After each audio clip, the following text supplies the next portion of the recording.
Intervention très pertinente. C'est l'heure maintenant de la première table ronde de la journée. Nous allons nous intéresser au poids et à l'impact des industries créatives et culturelles en France.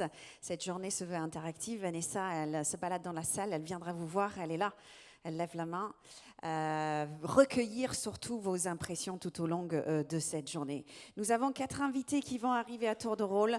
Pour commencer, Eric Newton et Jean-Gabriel Minel, conseiller de la ministre de la Culture en charge des entreprises culturelles. Venez me voir. Jean-Gabriel, il est là. Merci beaucoup de nous avoir rejoints. Merci de votre présence ici sur le plateau. Eric, on commence ensemble. Vous travaillez sur une grande étude qui sera dévoilée bientôt, une étude sur le poids des industries culturelles et créatives en France. Il est encore un petit peu tôt pour tout dévoiler, mais peut-être il y a quelques tendances qui se dégagent. Vous pouvez nous donner un avant-goût ? Oui, tout à fait. On a voulu travailler, on a voulu, parce qu'on parle, on voit bien, hein, on oscille et on va toute la journée aussi entre ces deux sujets, la création, la culture et l'économie. Et c'est le thème de la journée, hein, la création et l'innovation comme moteur de la croissance économique. Donc nous, on a voulu tangibiliser le sujet. Et quand je dis nous, c'est évidemment avec les équipes du ministère, mais également les équipes de BPI et toutes les organisations, ou quasiment toutes les organisations professionnelles des secteurs de la création, quasiment toutes. On espère dans les mois d'ailleurs et les années qui viennent de vraiment les agréger vraiment toutes. Voilà. Et donc cette étude, elle a pour but de se dire quels sont les grands agrégats économiques, qu'est-ce que ça apporte en direct à l'économie française et qu'est-ce que ça apporte en indirect, c'est-à-dire finalement les effets induits d'une politique créative et culturelle sur le reste de l'économie. Et ça, c'est les résultats de cette étude. On va pouvoir les diffuser dans quelques semaines. On n'avait pas tous les résultats malheureusement pour cette édition, mais on va en parler. Ce que je peux vous dire simplement, c'est ce qu'a dit Natacha tout à l'heure, c'est que ça confirme en tout cas un point fondamental, c'est que les taux de croissance dans ces industries sont supérieurs au taux de croissance du PIB en valeur, mais également en nombre d'emplois. Donc ça montre aussi, et j'insiste vraiment sur ce sujet, c'est que créativement et culturellement c'est important, mais économiquement ça draine également de la valeur ajoutée. Jean-Gabriel Minel, est-ce que, bon, évidemment, on sait que vous travaillez ensemble sur cette étude, est-ce que vous partagez le constat au quotidien ? Est-ce que les ICC se portent bien ? C'est ça la question peut-être. Écoute, on a des résultats en effet qui nous confirment, et on l'a vu notamment sur la première édition sur le volet musique, qu'on a des entreprises qui performent bien. La musique notamment est un des secteurs qu'on voit le plus en pointe sur l'innovation. Et je pense qu'il y a, quand on dit est-ce qu'elle se porte bien, il y a la dimension économique, mais il y a la dimension créativité, innovation. Et ça, on a la chance d'être au carrefour aussi des projets France 2030 qu'on accompagne dans le cadre du programme porté par le secrétaire général à l'investissement. Et on voit passer tous ces projets, on voit passer toute cette capacité d'innovation. Et je dois dire, et pour reprendre un terme tu employais à l'instant, c'est ensemble. Et cette capacité d'innovation, elle est d'autant plus décuplée que les acteurs ont cette capacité à agréger leur vision, leur capacité aussi et leur talent. Et je pense que ça, c'est un des points importants aujourd'hui dans le contexte économique. Pour bien comprendre, qu'est-ce que la création apporte en termes économiques à la France ? Un chiffre, Alors, le poids économique sur la culture aujourd'hui, c'est plus de 49,5 milliards d'euros, c'est presque 2%. Hein. On aura l'occasion de réactualiser ces chiffres avec l'étude, mais les dernières données, c'est quasiment le poids économique comparable à celui de l'industrie agroalimentaire. C'est quand même un secteur qui compte, et là, je ne vous parle que du chiffre de la valeur directe des industries culturelles. On l'a évoqué, il y a tout l'aspect indirect, je pense notamment au métier de l'art, à la mode, qui contribue aussi au savoir-faire français, mais aussi à la capacité à exporter nos produits. Il y a aussi tout un volet qu'on néglige parfois, mais la corrélation aussi avec le tourisme pour les territoires, avec les musées, les festivals. C'est plus de 7200 festivals en France. Donc c'est aussi cette capacité qu'ont les industries à jouer sur l'attractivité de nos territoires et au rayonnement culturel français. Et on peut aller encore plus loin si on se focalise sur la structuration peut-être de la filière. Alors le sujet structuration, c'est un sujet, je pourrais vous en parler toute la matinée, c'est le sujet le plus structurant pour nous aujourd'hui. Tu le disais, Eric, il y a cette difficulté quand on construit une étude d'agréger un certain nombre d'acteurs autour de la table. C'est vrai pour les entreprises, c'est vrai pour la filière. Aujourd'hui, on a une filière qui est extrêmement dispersée, avec un certain nombre d'organisations qui représentent chaque secteur, l'audiovisuel, le spectacle vivant. On a l'ensemble de ces secteurs qui sont regroupés, mais on est toujours beaucoup plus fort ensemble. J'entendais tout à l'heure le rôle et la place des plateformes. Aujourd'hui, on est plus fort aussi ensemble. On l'a vu en marge du sommet pour l'action sur l'IA, la capacité qu'ont eu les syndicats, les organisations de professionnels, les auteurs à se fédérer pour porter un message clair sur leur position, sur leurs revendications. Et aujourd'hui, ça fait sens aussi. J'entendais tout à l'heure parler aussi d'un combat. Enfin, voilà, il ne faut pas se leurrer. Les chiffres sont plutôt positifs, mais on est réellement dans un combat culturel, dans un combat de valeurs, où il y a un enjeu aujourd'hui à préserver l'intérêt de ces acteurs, de ces secteurs. On pourrait parler du numérique et du rôle des plateformes dans tout ça, mais c'est vrai qu'aujourd'hui, qu'on consomme une offre en ligne ou qu'on consomme une offre physique, pour savoir quels sont les spectacles autour de chez vous, vous passez tous par votre smartphone, vous passez tous par un algorithme de recommandation. Et donc l'enjeu est extrêmement important dans ce contexte, d'aider les acteurs à se transformer et à maîtriser ces enjeux. Vous menez ce combat, Eric. Une réaction à ce qui vient de dire Jean-Gabriel? Non, mais on sait bien que dans ce pays, on a des choses absolument extraordinaires. Le problème, c'est la désagrégation. C'est quand chacun fait un truc dans son coin, en fait, il est tout petit. Sur le sujet des droits d'auteur, sur le sujet évidemment de l'intelligence artificielle, on voit bien que si on ne va pas ensemble, si on n'agrège pas tout ça ensemble, en fait, chacun est petit dans son coin. Donc, en revanche, si on est tous ensemble, ça paraît un peu bête parfois de dire ça. Moi, je le serine tous les jours, mais parfois, on me prend pour un grand naïf. Ah oui, mais en fait, c'est extrêmement puissant. Si on est ensemble, en fait, on négocie mieux. On va plus loin, on agrège nos compétences, et ça, effectivement, c'est un sujet pour nous quotidien et fondamental. Et regardez sur l'étude, je fais juste un focus là-dessus. Sur l'étude, chaque individu, chaque organisation professionnelle, chacune dans son coin, elle ne peut pas faire ça.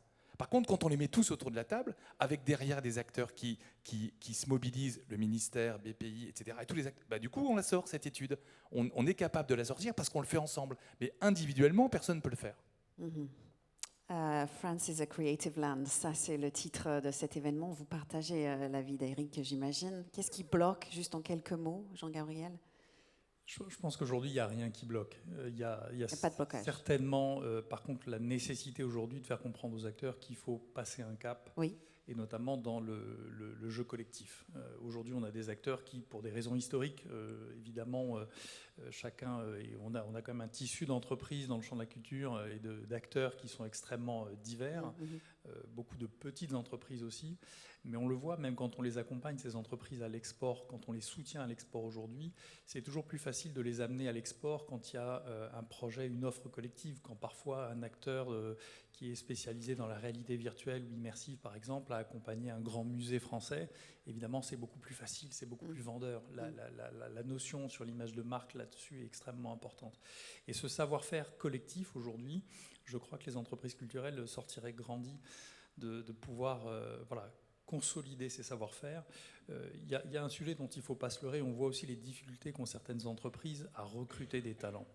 Et aujourd'hui, quand vous intégrez une entreprise culturelle, pouvoir s'aligner sur les salaires que d'autres entreprises du secteur de la tech, par exemple, payent, c'est difficile, c'est extrêmement difficile.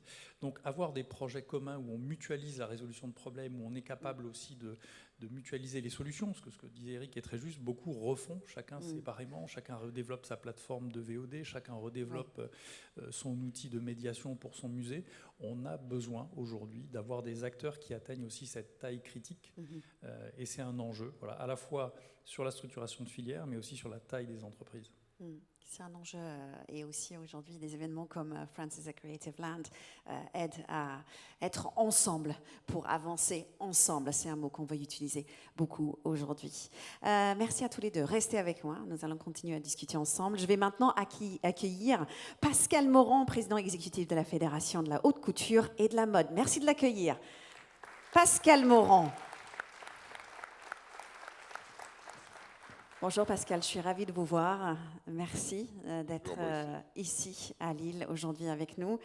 Nous venons discuter avec Jean-Gabriel et Eric. Peut-être une réaction de ce qu'on vient d'entendre, la structuration de la filière. Peut-être j'aimerais recueillir votre sentiment. Je pense que c'est un point fondamental et une formidable initiative. Je peux peut-être apporter le témoignage de la mode. Enfin, il y a beaucoup de choses à dire sur tout ça, et j'en ai différentes dans le temps qui nous est imparti. C'est un secteur qui a une importance économique absolument, enfin la mode, les industries créatives, culturelles, absolument considérable. Donc on travaille sur tous ces chiffres. Donc la mode en tant que telle, il y a les enjeux méthodologiques, on travaille ensemble pour consolider tout ça. Mais ce qu'on avait déjà vu il y a quelques années, on actualise ces chiffres, c'est que c'est une importance économique qui est supérieure à celle de l'automobile ou de l'aéronautique, même assez largement. Donc là, quand je parle de la mode, je parle de la mode au sens le plus global, et avec toutes les catégories de marché, et notamment, y compris sur le mass market, sans aborder ici le grave problème des plateformes en ultra discount. Maintenant, ce que je voudrais dire, c'est que ce qui est intéressant dans l'étude de cas de la mode la plus créative, je veux dire que dans la fédération, la responsabilité, en regroupant toutes les marques de designers et les marques de luxe dans ce champ-là, c'est que la création est le moteur. La création est le moteur. La création, elle est partout, à tous les niveaux, dans tous les segments de la mode, dès lors qu'il y a un styliste. Mais qu'est-ce que ça veut dire que la création est le moteur? Ça veut dire que toutes les grandes marques, et celles qui réussissent et les plus jeunes, dès lors qu'elles commencent à avoir quelques dizaines de millions de chiffres d'affaires, sont pilotées et incarnées à la fois par un manager et par un créateur ou un directeur artistique, ou une manager et une créatrice ou directeur artistique. Et ça, c'est un point fondamental. Ce qui fait qu'en termes de marketing, pour reprendre des référents classiques, on est dans un marketing de l'offre, pas dans un marketing de la demande en tant que telle. C'est l'offre qui crée le marché par une économie du désir, je pourrais y revenir. Et cette offre, elle implique que la création, à proprement parler, elle doit être liée à une gestion aussi de l'image. Enfin, il y a toute une complétude et un accompagnement en termes de produits qui est extrêmement pointu. Ce que je voudrais ajouter à ce stade, c'est que regardons dans notre pays, dans notre cher pays, quels sont les secteurs qui peuvent revendiquer à juste titre un leadership mondial. Ben, ils sont pas nombreux. Ils ne sont pas nombreux. Et c'est un fait objectif qu'en matière de mode créative, la France, c'est leader mondial. Elle est leader mondial par les groupes, elle est leader mondial par les marques, elle est leader mondial par la Paris Fashion Week. Oui. Et tout ça, est lié. Voilà. Alors, la Fashion Week, j'aimerais faire un petit focus sur la Fashion Week parce que c'est 2 fois par an à Paris. Vous faites rayonner la France évidemment à l'international et plus largement l'économie française là pour le coup. Un mot sur ce que ça représente la Fashion Week à l'international. La Fashion Week, c'est d'abord tout grand pays, enfin toute capitale ou toute grande métropole veut avoir sa Fashion Week. Donc c'est un facteur aussi de modernité, c'est un facteur de rayonnement. Et alors, 2 fois, c'est 6 fois par an, parce que c'est 2 fois pour l'homme, 2 fois pour la femme et 2 fois pour l'haute couture. Mes amis qui ne travaillent pas dans la mode me disent « mais tu es toujours en Fashion Week ». Ouais, je vous ai répondu. Et c'est vrai que c'est un moment de rayonnement. En termes de pouvoir d'influence, de soft power, c'est tout à fait évident. Et pour revenir sur ce que disait Eric, c'est un endroit aussi où la communauté créative est rassemblée. Parce que c'est les créateurs de mode, à la fois les modélistes, les musiciens, les vidéastes, les scénographes, etc., etc.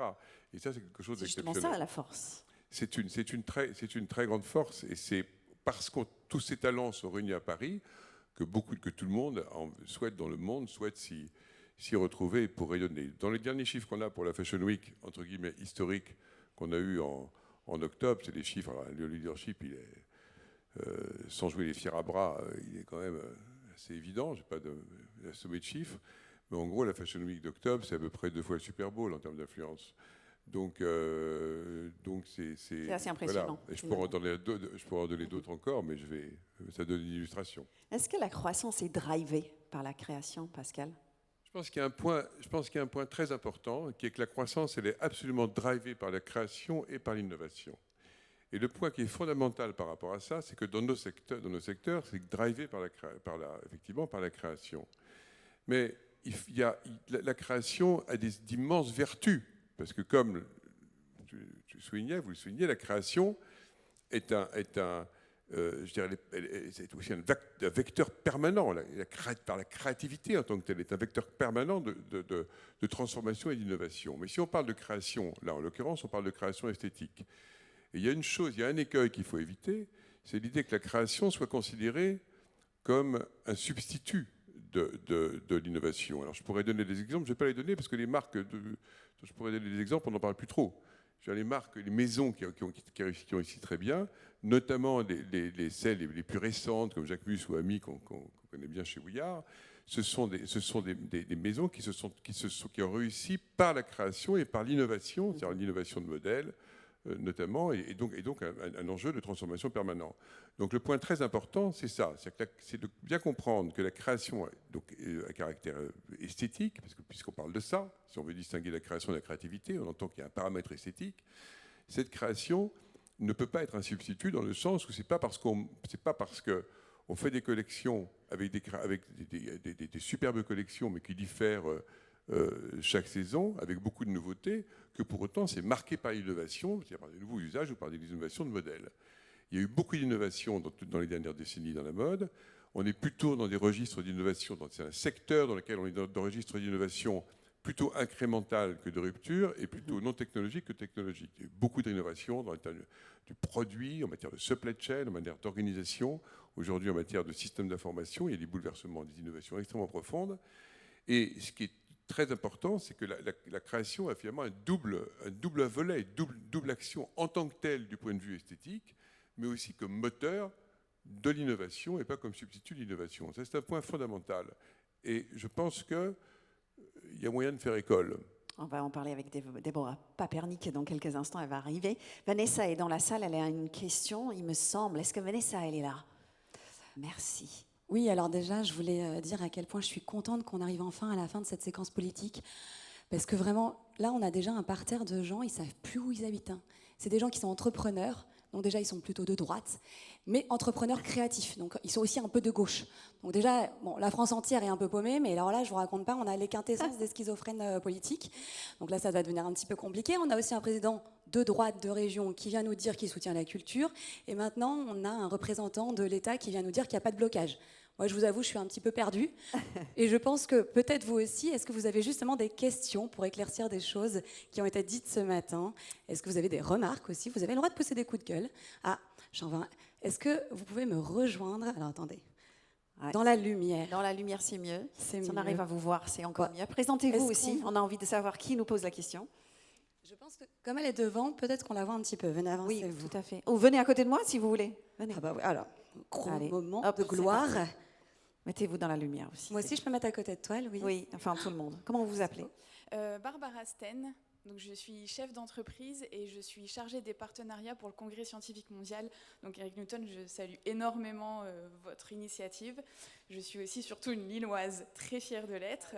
Donc au lieu d'être au-delà de l'aspect mondial, voilà, je suis une ch'ti et très fière de l'être. Donc je salue aussi le fait que ce soit fait ici à Lille. Je sais aussi la difficulté de créer des ponts et de faire du lien parce que c'est ma partie.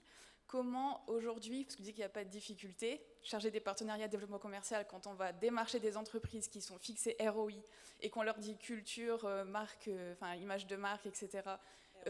Voilà, ROI. Donc comment on peut les convaincre sur ça? Voilà, pour dire ok, là on a bien sûr l'innovation, la créativité par le fait de créer des ponts, de faire du lien entre nos chercheurs, le monde de la culture, etc. En concret, vraiment en concret, parce que moi-même je suis aussi chef d'entreprise. Pour parler avec des chefs d'entreprise, il faut les convaincre sur ça. Merci pour la question. Une réponse? J'ai compris que la réponse... Elle vous a regardé. Hein. Elle m'a regardé, donc je prends la question. Quand je disais qu'il n'y avait pas de blocage, il y a des blocages en réalité, notamment au regard des spécificités de ces entreprises culturelles. On sait aujourd'hui que les modèles économiques, c'est soit des modèles de prototypes, soit des actifs immatériels. Et c'est des sujets sur lesquels, parfois, soit il y a des incompréhensions, soit il y a une forme d'aversion au risque de la part des acteurs bancaires.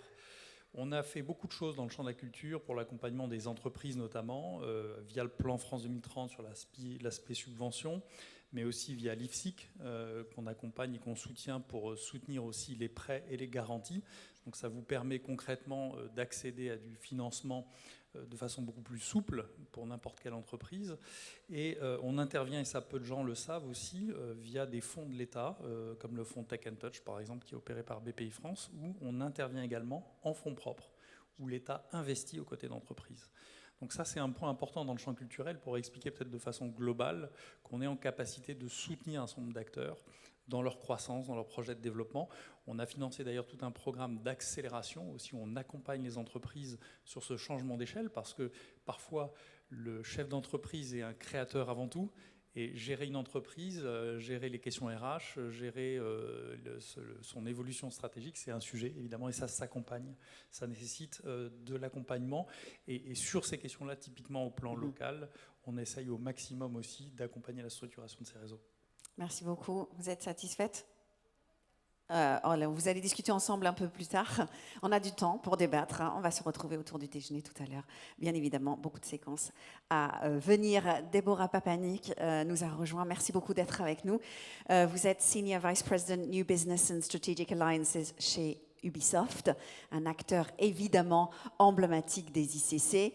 Merci beaucoup de votre présence. Le jeu vidéo est l'une des industries les plus puissantes. Je vais vous donner un chiffre, 5,3 milliards d'euros en 2023. C'est plus que la musique et le cinéma réunis. En France, bien sûr. Mais est-ce que le jeu vidéo, selon vous, est une industrie comme les autres ? Alors, le jeu vidéo, c'est une industrie culturelle et créative un peu particulière parce que l'aspect art et l'aspect tech sont à égalité. Il n'y en a pas un qui est supérieur à l'autre. Et en ça, la tech est plus qu'au service de la création, elle peut être aussi un moteur de l'innovation. Pour donner des exemples très concrets, quand Apple a popularisé l'écran tactile, on a dû réinventer toutes les interfaces et inventer des nouvelles façons de jouer. Il y a des jeux qui n'existaient pas avant et qu'on ne peut faire que parce qu'on a un écran tactile. Quand Nintendo nous a dit on va faire une console avec une Wiimote, on a dû inventer des jeux où les gens se levaient de leur canapé. Donc en fait, c'est finalement la tech qui est le moteur qui dit ok, qu'est-ce qu'on va pouvoir créer de nouveau? Et en ça, toute innovation, qu'elle soit hardware, software ou même les innovations d'usage, comme les jeux gratuits par exemple, avec des micro-paiements à l'intérieur, sont pour nous des nouvelles façons en fait, d'inventer. En fait, on embrasse toutes ces innovations pour inventer des nouvelles façons de jouer. Et c'est aussi une industrie où art et tech se parlent tout le temps. Dans les équipes, ils sont ensemble. Donc, les gens qui travaillent dans cette industrie sont obligés de savoir parler plusieurs langages. Parce que je ne peux rien faire en tant qu'artiste si je ne sais pas discuter avec l'ingénieur qui est en face. C'est très connu, hein, on est bon en jeux vidéo en France. Pourquoi? Qu'est-ce qui fait la French touch en quelque sorte? Alors, il y a plusieurs choses. Je pense qu'on a d'excellentes écoles d'ingénieurs pour tout ce qui est programmation, etc.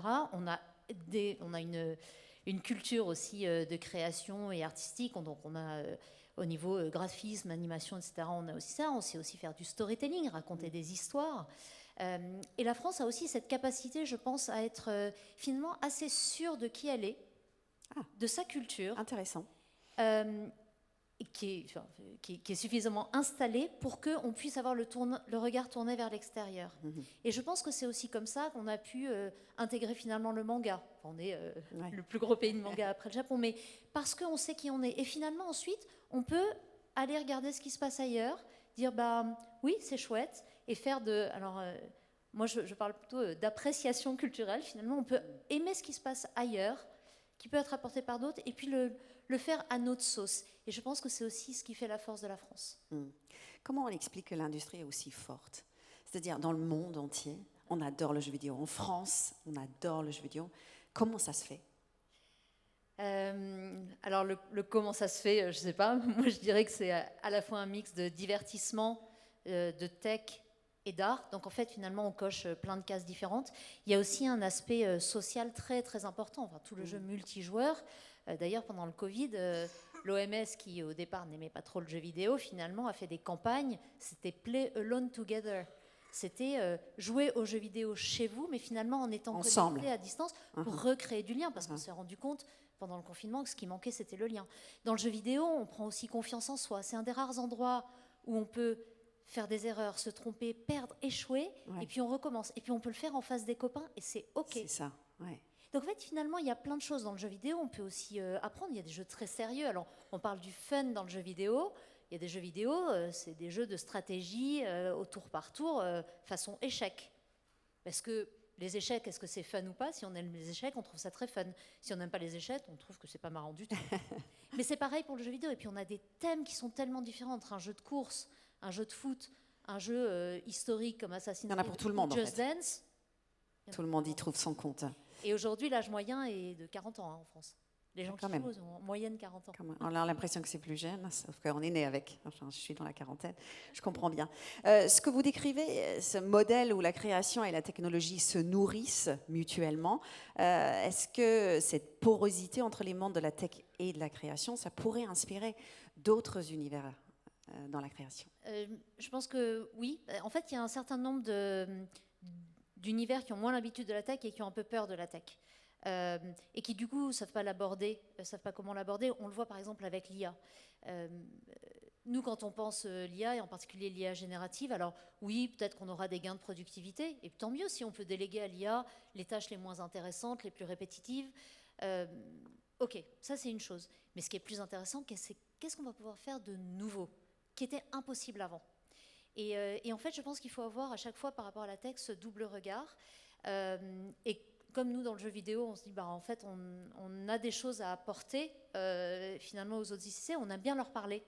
Et puis en plus, on se nourrit des autres ICC, puisque nous, on a besoin d'être proche des gens qui font de l'animation, par exemple, mais aussi de la mode. Dans tous les jeux, on a des costumes, on a des personnages, donc il faut bien qu'on s'intéresse à la mode, qu'on s'intéresse à l'architecture. Donc en fait, on va aller s'intéresser à toutes les ICC, et c'est pour ça qu'on est aussi, enfin moi je fais partie aussi de la French Touch, où on travaille beaucoup aussi avec We Are, où finalement on essaye de casser les silos. Parce qu'en fait, on revient à ce qu'on disait au début, c'est que, ce qui était dit avant, au début de la matinée, c'est les ICC ont tendance à être en silo. On parle du cinéma, de la mode, du jeu vidéo, de la musique de façon très séparée.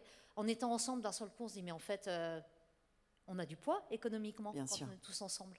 Et puis on peut rayonner à l'étranger beaucoup plus fort. D'un seul coup, la présence française, elle existe quand on est tous ensemble. Et le fait d'être tous ensemble et de se parler, on apprend à se connaître. Et finalement, je trouve aussi que l'innovation, c'est pas auprès de ses pairs qu'on la trouve.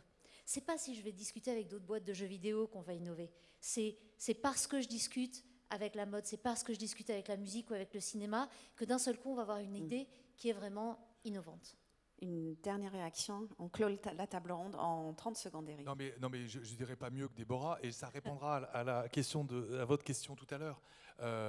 C'est que, moi je dirais ils n'ont pas le choix en fait, vos interlocuteurs. Il faut leur dire ils n'ont pas le choix. S'ils ne vont pas voir ailleurs ce qui se passe, ils n'apprendront rien. Hein. Ils vont rester dans leur truc. Puis généralement, quand on bosse depuis 20 ou 30 ans dans le même métier, a priori on le connaît. Donc ils ne vont rien apprendre. En revanche, s'ils vont voir ailleurs ce qui s'y passe, là ils vont apprendre. Donc Et puis c'est en apprenant à se connaître et en apprenant quels sont les challenges de l'autre que finalement vous allez peut-être vous pouvoir répondre à un challenge qu'ils ont eux. Mais pour ça il faut accepter d'apprendre à se connaître, de passer un petit peu de temps ensemble, même si au départ il n'y a pas de business à faire ensemble, c'est pas très grave. Ça peut venir beaucoup plus tard. Bien sûr, merci beaucoup à tous les quatre. C'était une excellente table ronde, un super moment ensemble. Merci beaucoup. Je vous laisse regagner vos places.